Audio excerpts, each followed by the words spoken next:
मुल्तान की तरफ सफर शुरू होने लगा तो हमारे साथ दो नौजवान ऐसे भी थे जो नौजवान कम और कोचवान ज्यादा दिखाई देते थे। उन दोनों से माजरत के साथ कि सच यही है। सफर शुरू होने से पहले सर ने सबसे पूछा, आप अपने शिनाख्ती कार्ड साथ लाए हैं या नहीं? सब ने हाँ में जवाब दिया। मेरे पास कार्ड तो था लेकिन उस पर शनाख्त नहीं थी। दरअसल मेरे दोस्त की इलेक्ट्रॉनिक्स की दुकान थी, ये उसका कार्ड था। सर ने फैसला किया कि अगर तुम 30 मिनट में कार्ड लेकर आ गए तो ठीक, वरना हम रवाना हो जाएंगे। अब मसला ये था कि किस तेज रफ्तार सवारी पे घर जाया जाए। सबसे पहले रिक्शा जहन में आया, लेकिन फिर फौरन ही सोचा कि मेरे पास तो इतने पैसे ही नहीं कि मैं रिक्शे का सोच भी सकूं। फिर अचानक मेरे ज़हनी नारसा को एक तजवीज़ सूझी कि रिक्शा ही ले लेता हूँ, घर जाकर घर वालों से पैसे लेकर उसे दे दूंगा।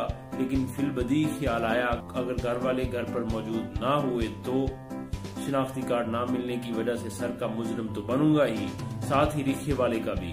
मेरे पास तो कोई कीमती शय भी नहीं जो रिक्शे वाले को देकर इज्जत और ईमान महफूज रख सकूं। हाँ, एक नहीफ सा मोबाइल है जिसने अरसा दराज से बैलेंस की शक्ल तक ना देखी। तय ये पाया कि किसी का मोटरसाइकिल ले लिया जाए।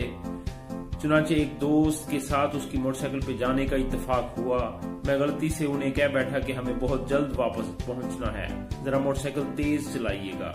बस फिर उन्होंने जो तेज मोटरसाइकिल चलाया तो मुझे हाईवे पे लिखा एक फिक्रा रह रहकर याद आने लगा कि देर से पहुंचना ना पहुंचने से बेहतर है।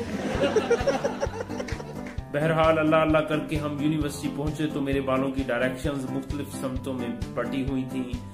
आखिर मोटरसाइकिल का सफर एक हवाई सफर ही तो है।